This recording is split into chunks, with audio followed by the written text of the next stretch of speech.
Halim mix বানাতে যা যা লাগবে সেই মশলাটা আমি আগে বানিয়ে নেব। আর এটা বানাতে দেখুন কি কি লাগে। নিয়ে নিব এলাচ, ছোট এলাচ, আর নিয়ে নিব দুটি বড় এলাচ,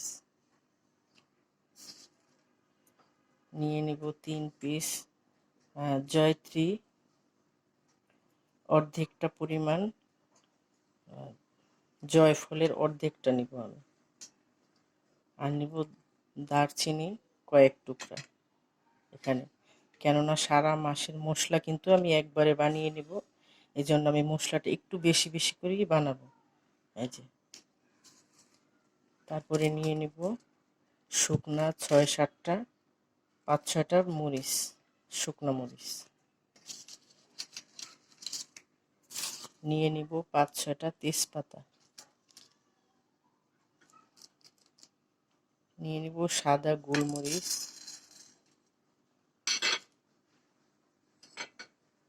নিয়ে নিব জিরা, আমরা সবসময় যে জিরাটা ব্যবহার করি ওই জিরাটা নিব, মৌরি, জিরাটার থেকে একটু কম, জিরাটা বেশি আর মৌরিটা একটু কম। আর এখানে নিব শাহি জিরা, শাহি জিরাটা তারও অর্ধেকটা, দেখতেই পাচ্ছেন। আর নিয়ে নিব কাবাব চিনি, এখানে কয়েকটা,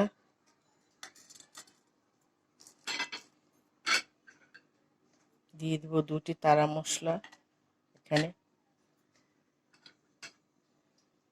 দিয়ে দিব লং 1 টেবিল চামচের মতো লং, দিয়ে দিব সর্ষে, এটা আমি সাদা সর্ষেটা নিলাম, কেননা কালোটা নিলে একটু কালো বেশি হয়ে যাবে, আবার একটু তিতাও লাগে, এই জন্য আমি সাদাটাই নিলাম। এখন দিয়ে দিব আস্ত ধনে, আস্ত ধনে, এই যে দেখুন ধনেটা আমি 1 চামচ দিয়ে দিলাম পুরোটা ভরে, মানে জিরার সম পরিমাণ, জিরা এবং ধনেটা সম পরিমাণে। এখন আমি এগুলা সব একটু ভেজে নেব, হালকা একটু ভেজে নিলে এটার ফ্লেভারটা খুব সুন্দর ভালো আসে, এই জন্য। আর যদি না চান এটা ভেজে না নিলেও চলে, কোনো সমস্যা নেই, তবে আমি একটু ভেজেই নেব, আপনারা চাইলে একটু ভেজে নিতে পারেন, তাহলে ভালো হয়। তাহলে চলুন এটা ভেজে নেওয়া যাক।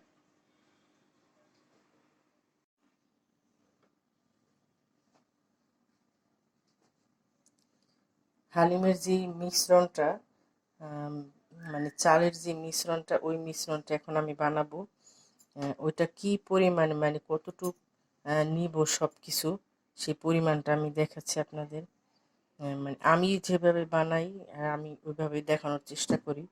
আমি প্রতি রমজানে প্রথমেই এই মিশ্রণটা বানিয়ে নিই, মিক্সটা, তাহলে সারা মাস আমার কোনো ঝামেলা হয় না, খুব তাড়াতাড়ি। আর কেনাটার থেকে কিন্তু নিজের হাতের খাবার অনেক ভালো। এখন নিয়ে নিব 1 কাপ মুসুরের ডাল, এখানে সব ডালে আমি 1 কাপ পরিমাণ নিয়ে নিব। এখানে আছে মুসুরির ডাল 1 কাপ, আর এখানে হচ্ছে মুগ ডাল 1 কাপ, বুটের ডাল 1 কাপ, খেসারির ডাল 1 কাপ, আর মাসকলাইয়ের ডাল 1 কাপ। সব এই 5টা ডালই কিন্তু 1 কাপ করে আছে, এখানে মোট হবে 5 কাপ। তাহলে ডালের পরিমাণের চেয়ে একটু বেশি যাতে হয়, এই পরিমাণে আমি চালটা দেব, কেননা ডালটা কিন্তু মানুষের শরীরের জন্য খুবই খারাপ। আর রমজান মাসে তো সন্ধ্যার সময় শুধু ডালের ব্যবহারটাই বেশি হয়, আমরা যা কিছুই সন্ধ্যার সময় ভাজা টাজা যা কিছুই খাই, সব কিছুর মধ্যে কিন্তু ডালটা আসবেই, যেমন ছোলা, তারপর পেঁয়াজু, আলুর চপ, সব কিছুতেই।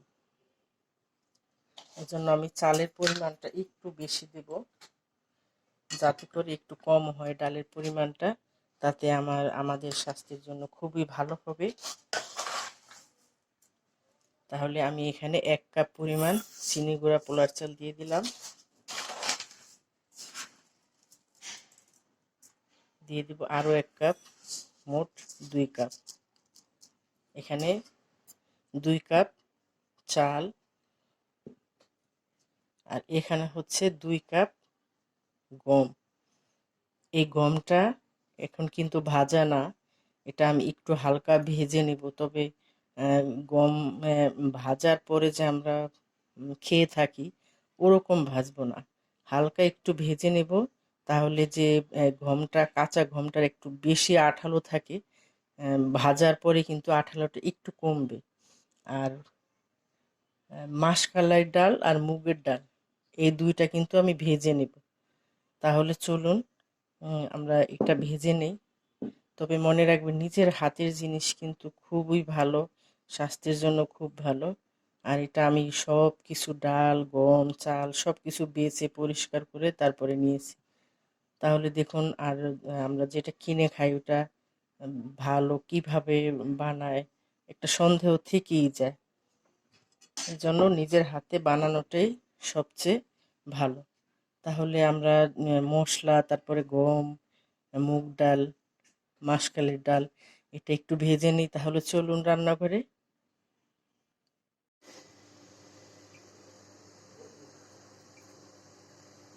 এখন প্রথম দিয়ে দিব শুকনা মরিচ। শুকনা মরিচটা একটু ভেজে তারপরে দিয়ে দিব অন্যান্য মশলা। এখানে একটু হালকা, তবে এটা চুলার আঁচটা কিন্তু একেবারে মিডিয়ামে দিয়ে তারপরে ভাজতে হবে, যাতে পুড়ে না যায়। মশলাটা ভাজা এই জন্য যে মশলাটার যে আলাদা একটা ফ্লেভার আসে, খুব ভাজা ভাজা একটা গ্রান আসে, এই জন্য এটা একটু ভেজে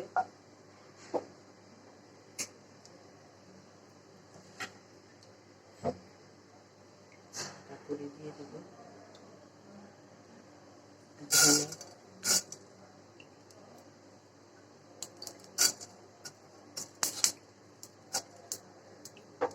ধনে একটু হলে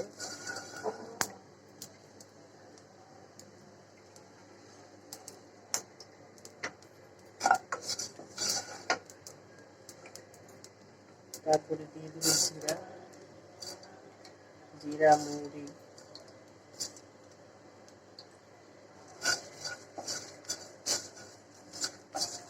তবে বেশি কিন্তু একটা ভাজবো না, হালকা একটু ভেজে নেব।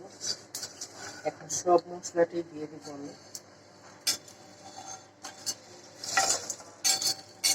সব মশলা একবার দিয়ে দেবো।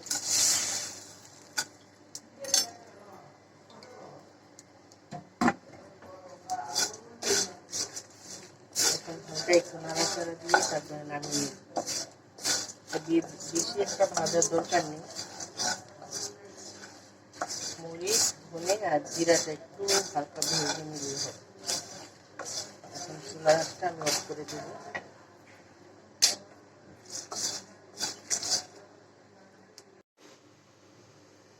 এখন ভেজে নেব মুগ ডাল। মুগ ডালটা একটু ভেজে নিতে হবে। আর আমরা যখন রান্না করি তখন তো অবশ্যই ভেজে নিই রান্নার সময়, তবে অতটা ভাজবো না। আমরা যখন রান্না করি তখন কিন্তু একটু লালচে কালার করেই তারপরে ভাজি। এটা কিন্তু লালচে কালার করবো না, তার চেয়ে কম ভাজবো। তবে আমার এই রেসিপিটি যদি ভালো লাগে তাহলে লাইক দিন, শেয়ার করুন। আর আমার চ্যানেলটি এখনও যারা সাবস্ক্রাইব করেননি এখনই সাবস্ক্রাইব করে ফেলুন। আর আমার কাছে যদি কোনো প্রশ্ন থাকে রেসিপি বিষয়ে তাহলে অবশ্যই কমেন্ট বক্সে লিখে জানান, আমি সবার প্রশ্নের উত্তর দিব। কাছে দূরে যে যেখান থেকে আমার ভিডিওটি দেখছেন অবশ্যই সবাই একটি লাইক দিবেন, শেয়ার করবেন বন্ধুদের সাথে। এটা আমি ভেজে নিব, আর একটু হলেই নামিয়ে নেব।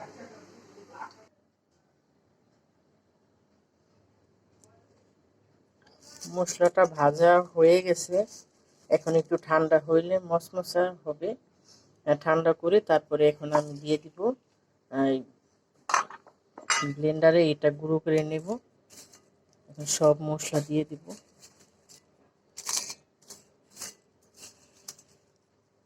এটা আপনারা শিলপাটাতেও বাটতে পারেন, সমস্যা নেই। তবে শিলপাটায় অনেক সময় লাগে, আসলে এখানে যা মশলা আছে সবই একটু বড় ছোট মিলানো। তবে এটা আমি ব্লেন্ডারে ব্লেন্ড করে নেব। এই যে মশলাটা আমি ব্লেন্ডারে গুঁড়ো করে নিলাম। এটা কিন্তু মিহি করে তারপরে গুঁড়ো করতে হবে, খুব ভালোভাবে মিহি করতে হবে। এই মশলাটা আমার সারা মাস চলে যাবে।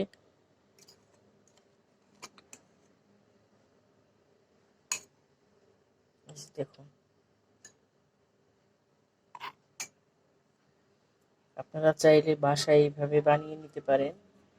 মাংসের মশলা, বিভিন্ন মশলা কিন্তু বাসায় বানানো যায়। ঘুরে ফিরে সে একই মশলা দিয়ে একটা বাদ দিতে হবে, একটা যোগ করতে হবে। এইভাবে করে কিন্তু মশলা বানিয়ে নেওয়া যায়। তাহলে এবার চলুন ওই মিশ্রণটা কিভাবে বানালাম।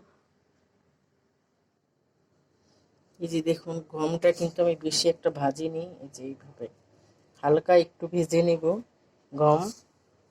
বেশি একটা ভাজবো না কালো করে। আমি 3টা মুগ ডাল, মাসকলাইয়ের ডাল আর হচ্ছে গম, এটা আমি ভেজে নিয়েছি। এখন সবগুলি একসাথে মিক্স করে নেব।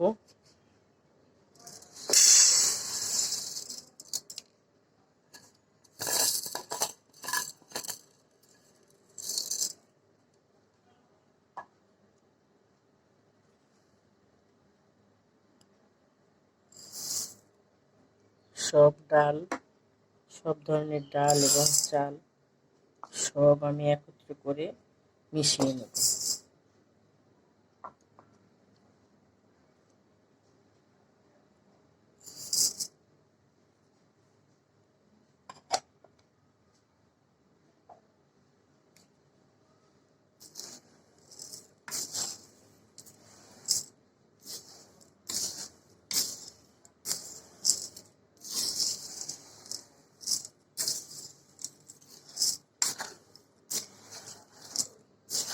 এখন কিন্তু চাল আর গম মিলে কিন্তু পরিমাণটা একটু বেশি আছে।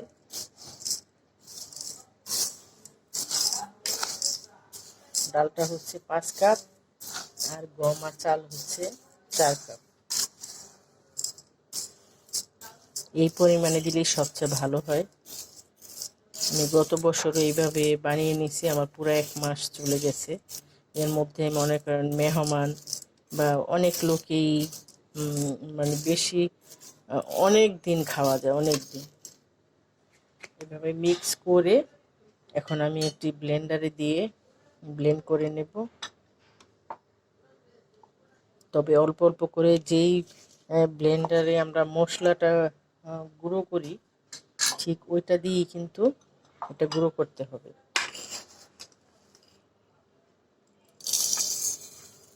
শুকনাটা বেশি দেওয়া যাবে না, এরকম অল্প অল্প করে তারপরে অল্প অল্প করে দিয়ে তারপরে গুঁড়ো করব। এটা কিন্তু বেশি মিহি করা যাবে না, এটা একটু দানা দানা থাকবে, তাহলেই ভালো লাগবে।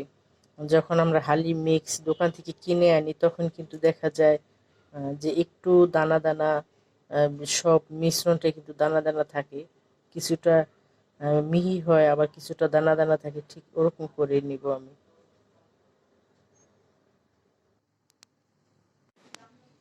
এই যে এটা আমি গুঁড়ো করে নিয়েছি, ঠিক এটা এরকম হবে।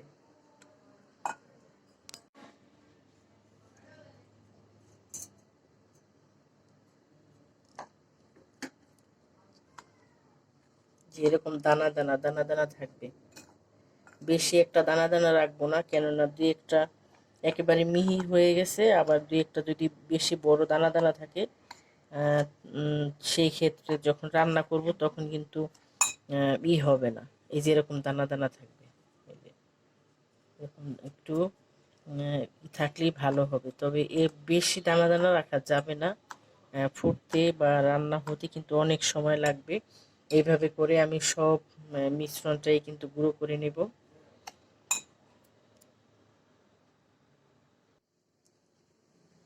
যে দেখুন, এটা হচ্ছে মশলাটাও আমি গুঁড়ো করে নিয়েছি। এটা আমার প্রায় 1 মাস চলে যাবে। এখানে অনেকগুলি মশলা, আর এটা হচ্ছে সেই মিশ্রণটা, চালের যে মিশ্রণটা ওইটা। এটা কিন্তু হয়নি, একেবারে মিহি করে নিয়ে আমি একটু একটু দানা দানা আছে। এখন একটা কন্টেনারে রেখে দেব আমি। পুরা রমজান মাস খেতে পারবো। এখানে অনেকগুলি আছে, আর মশলাটাও আমার হয়ে যাবে। এখন শুধু কাঁচা আদা, আবার পেঁয়াজ বেরেস্তা ভেজে যদি আমরা কৌটাতে করে রেখে দিই, তাহলে সব কিছুই রেডি। শুধু রান্না আর ধনে পাতা, তারপরে আদা কুচি, এই 2টা লেবু হলেই কিন্তু হালিমটা খুব সহজে এবং খুব তাড়াতাড়ি তৈরি করা যায়। তাহলে দেখলেন তো কত সহজে ঘরে বসেই কিন্তু আমরা বিভিন্ন ধরনের খাবার নিজের হাতে তৈরি করতে পারি। তবে যে না পারে চেষ্টা করতে হবে। নতুনদের জন্য অবশ্যই আমার ভিডিওটি কাজে লাগবে, এই আশা রেখে আমি আজ শেষ করছি। দেখা হবে, কথা হবে। দেখা অবশ্য হবে না, এটা ভুল। কথা হবে অন্য কোনো ভিডিওতে। তাহলে ভালো থাকুন, সুস্থ থাকুন, নিরাপদে থাকুন। আর আমার ভিডিওগুলি বেশি বেশি দেখুন আর কমেন্ট করুন। আর আপনারা যদি কমেন্ট না করেন তাহলে আমি কিভাবে বুঝবো যে আমার রেসিপিগুলি বেশি একটা ভালো হয় না বা ভালো হয়? আমি তো বুঝতে পারি না। আপনারা যদি বলেন তাহলে আমি বুঝবো। তাহলে অনেক কথাই বললাম। আল্লাহ হাফেজ।